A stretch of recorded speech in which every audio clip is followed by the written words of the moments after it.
The Emperor of Mankind is the sovereign ruler of the Imperium of Man, and father, guardian, and god of the human race.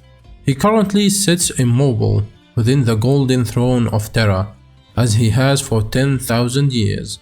Although once a living man, his shattered body can no longer support life, and remains intact only by a combination of ancient technology and the sheer force of his will. Itself sustained by the soul sacrifice of countless millions of psykers. His will is absolute, extending across the million worlds that comprise his Imperium. For 10,000 years, the Master of Mankind has served humanity, simultaneously carrying out a multitude of tasks vital to its survival. All at once, he guides his race through the Empress Tarot, soul-bind psykers, holds audiences with his most important servants, and directs the astronomical beacon that guides space vessels through the warp. His immense psychic powers constantly keep the Chaos Gods in the warp at bay, preventing their intrusion into the material universe and protecting his people throughout the galaxy. The Emperor's role as guardian of mankind seems to have been predestined for him. Without the Emperor, there would be no Imperium, little space travel, and no protection from the multitude of threats facing mankind. The Emperor knows that to protect his race, he must survive as long as necessary for the emerging race of psychic humans to evolve sufficiently. In the millennia since his ascension to the Golden Throne, the Emperor has become a god to his people, the worship of him uniting humanity throughout his Imperium, superstition and dogma replacing his doctrine, the imperial truth, of replacing faith and religion with logic and science. Demonkind refers to the Emperor as the anathema. Little is known about the majority of the Emperor's life, of who he was and what he did before he emerged as the great Emperor of mankind. Only the Emperor himself remembers. It is said that the Emperor's birth, while a natural process, was actually the result of a scheme created by the wisest and most powerful of living humans at that time, the conclave of shamans. These men, termed shamans by the society, were actually powerful psykers with great experience of the warp. Finding the souls and those of humanity endangered by the growing perils of the warp gods, these psykers decided to pool their power into one human, a being they called the New Man. Already having gained the power to reincarnate themselves, upon death, the shaman souls were transferred to the warp, accumulating power enough to reincarnate as human. The shamans entered a suicide pact. Thousands of them poisoned themselves and sped their souls to the warp at the same time, presumably pooling their soul energy and using their reincarnation ability. They brought about the birth of their new man, the Emperor, 1 year later. The Emperor was born to mortal parents on Terra in the 8th millennium BC in a primitive Proto-Hittite village along the banks of the Sakarya River in Anatolia, manifesting his powers as a youth. While a young adolescent, the Emperor's father was murdered by his uncle.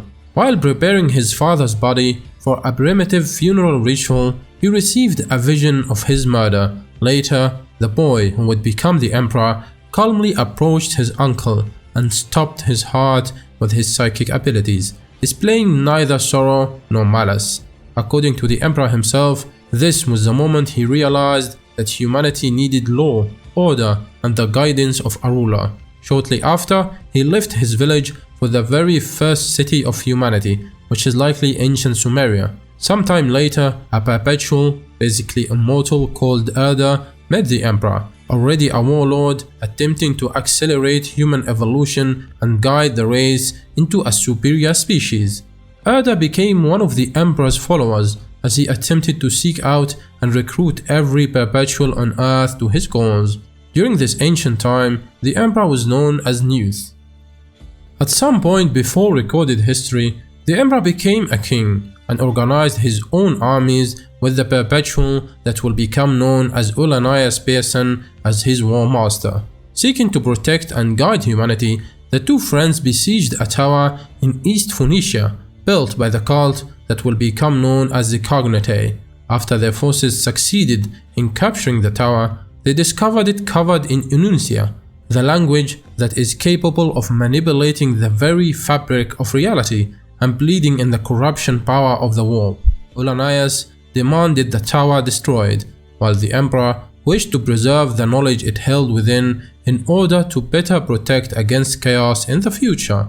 Disillusioned with the Emperor, Ulanias stabbed his king with a dagger and then uttered a line of enuncia to destroy the tower and escape. The immortal being who would become known as the Emperor proceeded to haunt the history of humanity as a ghost, watching, waiting, and occasionally influencing. Living secretly amongst mankind, he developed his abilities until his psychic might allowed him to gain knowledge of not only his own world but of the dangers beyond it. Aware then of the vast predations awaiting humanity, he resolved to guide and protect humanity. The Emperor took many forms during this time, both male and female.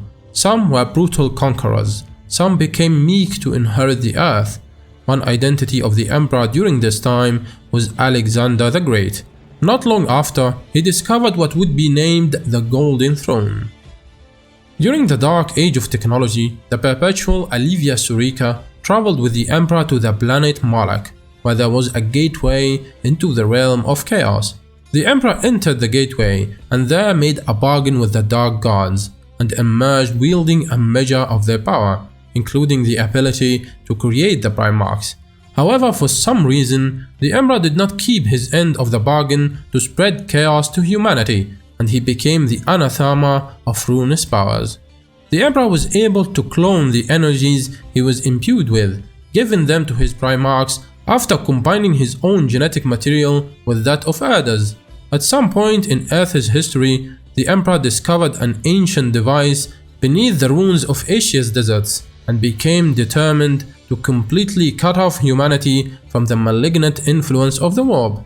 The first step of this grand project was to substitute warp travel with the whipway, and the final phase would see the Emperor shepherd humanity's evolution into a truly psychic race independent of chaos, ascending to a level not even the Elder were able to.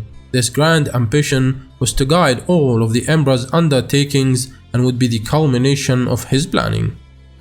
The Emperor first appeared openly as one of the many warlords struggling for control of Terra during the latter part of the Age of Strife. He was at this point just another Terran warlord, but he met Malkador the Sigillite, who convinced him to take the title of Emperor. He was once known as the Master of the Lines in a mountainous region of Terra. There he would seek out individuals whose genetics he could use in his Thunder Warrior project, as well as offer services of gene editing the offspring children in the region to correct genetic mutations. It was during this time he met Ama Astarte, who he and Erda worked closely with on the Primarch Project. He also met Ezekiel Sedain, who would later develop the Black Carapace for the successors of the Thunder Warriors, the Legio Astartes. The Emperor undertook a series of campaigns against all the other warlords on the planet that would later become termed as the Unification Wars. During these wars, the Emperor employed several military formations, such as the Thunder Warriors and Geno 5-2 Kiliad, that consisted of genetically altered warriors, who played a significant role in his eventual victory. With this victory, the planet and population of Terra were at last unified under one rule, that of the Emperor. With this achievement behind him, the Emperor then set in motion his plans to take his purpose of uniting and guiding mankind out into the stars, to unify with the bastions of humanity scattered across the galaxy. This undertaking would become known as the Great Crusade. The prospect of the Great Crusade and the better fate of the Primarchs horrified Erda, who viewed the creations as her sons. The Emperor prepared extensively for the Great Crusade. He created the special Astro Telepath Corps to link his eventual dominion together, and caused the creation of the Astronomicon, a supremely powerful signal device powered by the Emperor's own psychic might that would allow simplified and safer travel through the warp. Chief amongst his designs, however, were the creation of superhuman warriors, the logical extension of the gene troopers already under his command. He had first undertaken the Primarch Project, the creation of 20 infants from his own genetic code, designed to mature into powerful generals for his armies. However, this plan went awry with the intervention of the Chaos Powers. Other sources state that the Emperor's longtime colleague and fellow Perpetual Erda cast the Primarchs into the warp to deny the Emperor his plans for them. While accounts vary as to exactly what happened, the end of the tale is always the same. The Primarchs were cast into the warp and thought lost. During this event, the Emperor's gene lab was devastated by the forces that scattered the Primarchs. He held up the collapsing underground roof with his psychic power until the vault workers and data could be safely evacuated. Afterwards, Malkador and Constantine Valdor believed the Primarchs dead or corrupted. However, the Emperor sensed the echoes in the warp and knew they were still alive. Malkador was surprised that the Emperor began to refer to the lost Primarchs as his sons, something Valdor saw as an ip in his attempts to suppress his human emotions. In the aftermath of these events, the Emperor evolved a new plan. Using genetic material which had been derived from the Primarchs, he created a caste of warriors which would possess some of the qualities of the Primarchs. These successors to the genetically altered warriors of the Unification era were the Legions Astartes, the Space Marines of the first founding. After purging the Thunder Warriors and replacing them with these more efficient warriors, the Emperor led the Space Marines into the reconquest of the Sol system. He drove Xenos enslavers from the moons of Saturn and Jupiter, and most importantly, achieved peace and the eventual integration with the Mechanicum of Mars. This alliance provided the Emperor with much of the means and material to extend his crusade into the stars. With the final abatement of the warp storms of the Age of Strife, began the Great Crusade. The Emperor's forces rediscovered human worlds, cast out alien oppressors, and claimed new territory aplenty. Perhaps most importantly, the Emperor, leading his crusade, rediscovered his lost sons, the Primarchs. Scattered throughout space, the infants were found one by one over a period of many decades and reunited with their father and their kin.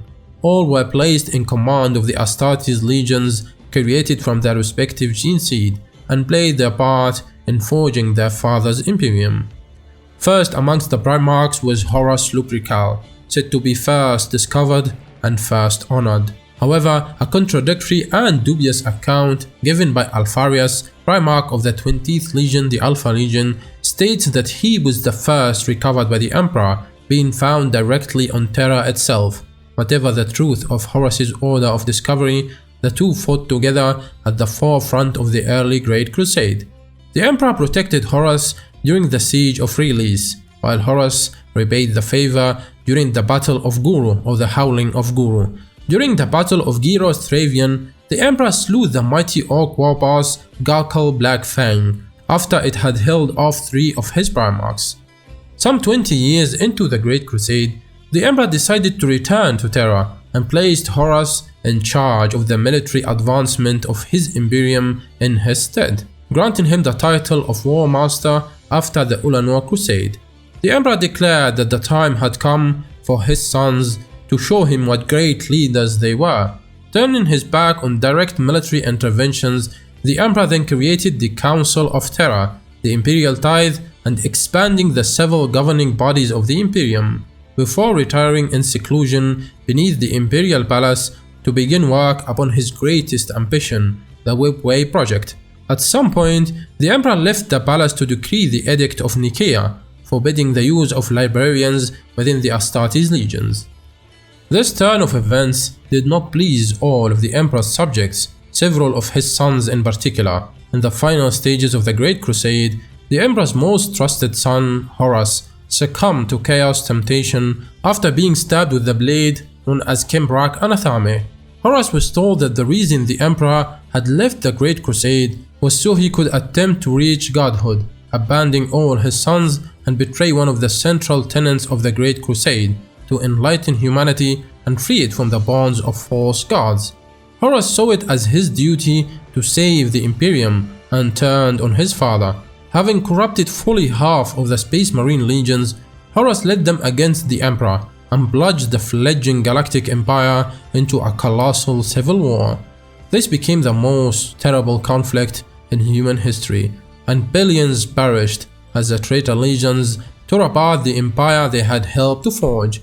The Emperor's son, Magnus the Red, attempted to warn his father of the coming slaughter, but his telepathic message breached the Emperor's psychic wardings at the Imperial Palace and caused a grievous malfunction in the Golden Throne. Distraught, the Emperor ignored Magnus's warning and banished his son from his sight. The Emperor then dispatched the Space Wolves under Leman Russ to bring back Magnus before him in chains. However, the now corrupted Horus intercepted the Emperor's order and changed it, instead ordering the Thousand Suns destroyed. For the rest of the heresy, the Emperor was forced to deal with the Golden Throne's malfunction, which created a warp breach in the depths of the Imperial Palace. As demons flooded through the breach, the Custodian Guard and the Sisters of Silence held them at bay, while the Emperor punishingly exerted himself on the Golden Throne to prevent all of Terra itself from being swallowed. With his attentions turned to this crisis, the Emperor left management of Horus's rebellion to Malkador and Rogaldorn. During this sad state of affairs, the Emperor engaged in telepathic communications with the lowly astropath Kai Zulan, who had been given a vision of the heresy's conclusion. During the psychic communiques, the Emperor revealed he not only already knew his ultimate fate, but had accepted it. Later, Corvus Corax, distraught over the disaster on Estevan V, arrived at the Emperor's palace and demanded audience with the Emperor.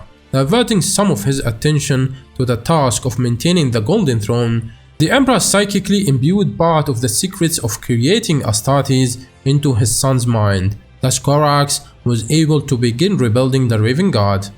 After 5 years of maintaining the stability of Magnus's webway breach on the Golden Throne, the Emperor began to exhibit physical fatigue. He finally began to show signs of exhaustion and his nose would bleed. Even in the telepathic visions he sent to his custodian tribune, Ra-Endymion. After sensing the birth of the powerful demon Drach'nyen in the warp, the Emperor knew the war in the webway was reaching its climax, and the fate of mankind would soon be decided.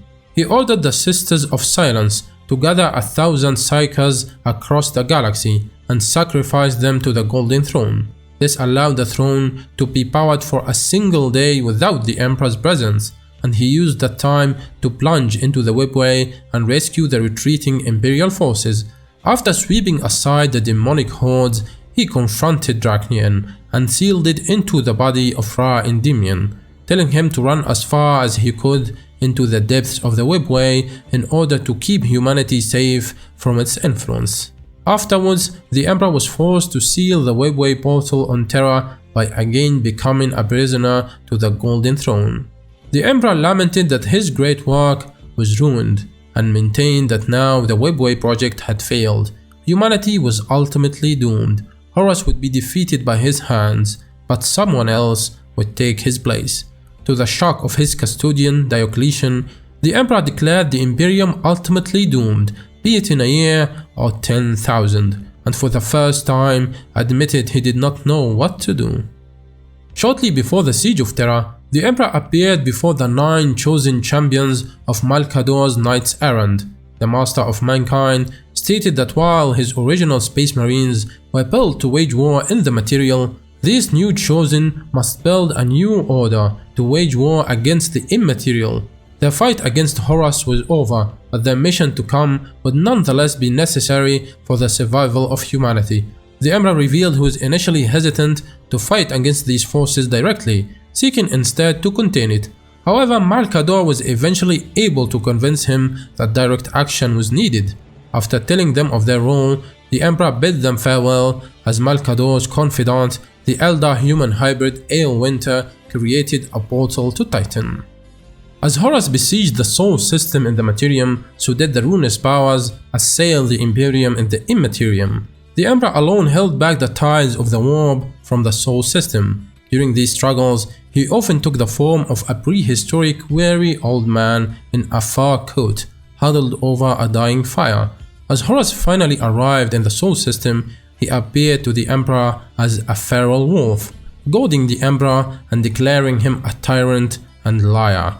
The Emperor refused to even respond to Horus in these exchanges, looking past him to instead announce his rejection of the rune's powers and declaring the puppet as nothing.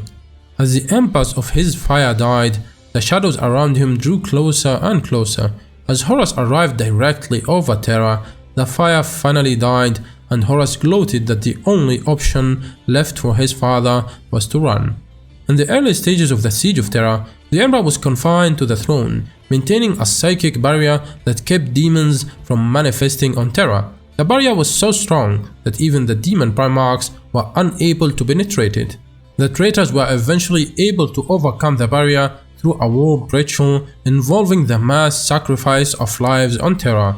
Though even then, its remaining power kept the likes of Angron from being able to fly past the walls of the Imperial Palace. During the siege, the Emperor deliberately allowed Magnus the Red to infiltrate the Imperial Palace. Deep inside the Imperial dungeon, a projection of the Emperor, dubbed Revelation, confronted Magnus and his men in the Hall of Victories.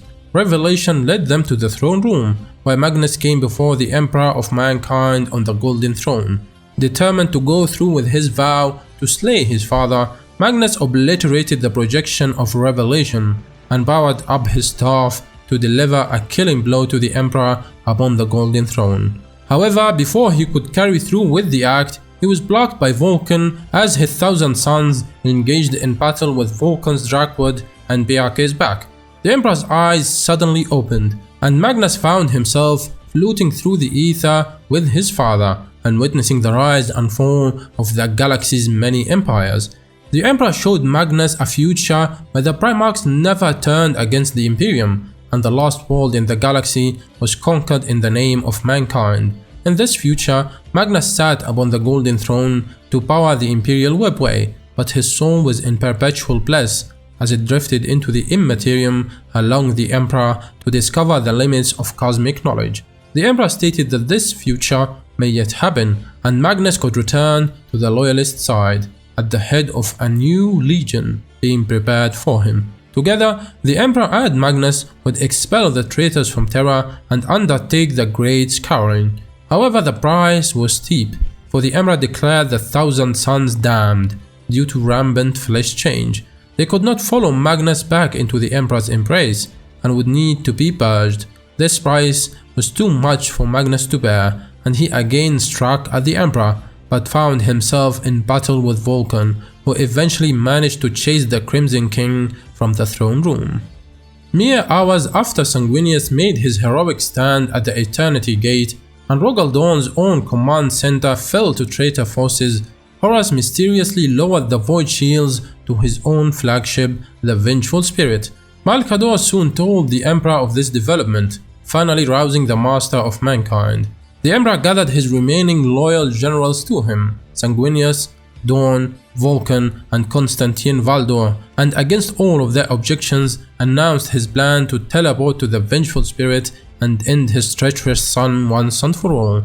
However, Vulcan was to stay behind and oversee the fail-safe on the Golden Throne, while Sanguinius would stay behind to lead the Loyalist armies on Terra. However, the Blood Angels Primarch refused to obey this order, confronted his father as he donned his golden armor. Sanguinius finally told the Emperor of his prophetic death at Horus's hands, and his intention to defy fate by defeating his traitor brother instead. This was enough to move the Emperor to change his mind, as he had sought to change his own fate many times in the past. Unknown to the Loyalists, but already discovered by Horus, Guilliman's reinforcements were just 9 hours away. Dubbing the assault Operation Anabasis, Horus used his abilities to scatter the attackers throughout the Vengeful Spirit. The Emperor and his custodies appeared in a simple hangar until Horus used his dark powers to take control of many of the companions. Blood flowing from their eyes and screaming at the effort to maintain control, dozens of the Emperor's own bodyguards attacked their liege lord. The Emperor reluctantly slew dozens of custodies before the madness passed, and he was able to cleanse the lingering taint from his companions. The Emperor and his custodies then found themselves in the midst of hell, with many of the warriors falling into demonic traps. until the Emperor unleashed the same psychic fire he had stolen from the Chaos Gods to cleanse them. Horus revealed that he had held back the full measure of his strength in order to draw the Emperor in, but the Master of Mankind was undeterred by the madness unleashed on the Vengeful Spirit, and announced that he was to bring death to Horus. After the Emperor felt the true extent of Horus's power as he rushed to face him aboard the Vengeful Spirit, he realized that victory would be unlikely unless he empowered himself greatly. Out of desperation, the Emperor drank from the warp, but on a scale previously unseen, taking the form of a lightning-sheathed sphere of obsidian. The Emperor's power was such that he even unintentionally slew all of the custodians around him, turning them into little more than heavily burnt walking corpses. The Emperor proceeded to sweep across the madness of the inevitable city, causing demons, the lost and the damned, and even traitor space marines to flee in panic before him. Only his custodian proconsul, Sicultus Dusk, survived the Emperor's presence, apparently due to an earlier blessing by Malkador. By now, the Emperor was ascending into a full Chaos God. Though he believed the action was necessary in order to kill Horus and save humanity, Malkador was distressed at sensing what his friend had become, believing he had gone too far. However, it was then that the Emperor was confronted by Ulanias Pearson, John Grammaticus, Leto, and Gavia Loken. Pearson confronted his old friend, talking him down from the abyss of corruption by reminding him of his humanity. Shocked that he had encountered Pearson for the first time in millennia at this specific place and this specific time, Pearson convinced the Emperor to have faith and give up the power he had built up, even if it meant gambling humanity's future in a battle he was likely not to win. This ultimately convinced the Emperor to shed the mantle of the evolving Dark King, causing a blast of power to sweep across both Terra and the Vengeful Spirit that banished much of the warp madness spread by the traitors. The Emperor then let out an announcement across the Vengeful Spirit for all remaining companions to come join him in the final battle to kill Horus, a battle he was no longer certain to win. However, according to Malkador, casting aside the power of the Dark King separated the Emperor from the last portion of his soul that contained compassion. Malkador hopes that one day the Emperor may recover the fragment. The Emperor eventually reached Horus in Lupercal's court, finding the strung-up body of Sanguinius. Ignoring the War Master's taunts, he spoke directly to the gods of chaos and defied them. In the ensuing battle with Horus, the Emperor and his son battled both physically and in the metaphysical realms of time and space. However, despite his best efforts, even the Emperor was no match for Horus's warp-infused might, and he was repeatedly struck down and grievously wounded by his traitor son. Both the custodian Sicultus Dusk and Ulanias Pearson gave their lives protecting the Emperor from the monstrous Horus. In the end, the Emperor tricked Horus with an illusion of Gavia Loken to convince Horus to temporarily abandon his war powers and deliver the final blow to the Emperor as a mere Primarch, in order to demonstrate that he was not a slave to chaos. The ruse gave the Emperor the opportunity he needed to launch a final attack on the temporarily weakened Horus, and as he fell into agony, Horus, free from the powers of chaos for a mere moment, begged his father to kill him. The Emperor initially hesitated, but granted his son the gift of mercy with the Athami blade he had gotten from Ulanias Pearson. In the aftermath of battle, the Emperor immediately collapsed and was discovered by Dawn and Valdor. In part, guided by a tarot card, the throne, the two agreed to return him to the Golden Throne, that the Emperor has sat in silence for the last 10,000 years. Alright guys, that's the end of this one here. In our next video, we'll continue with the Emperor's tale, his transcendence on the Golden Throne, his possible rebirth, his true form and appearance, and his weapons and war gear, so make sure to subscribe.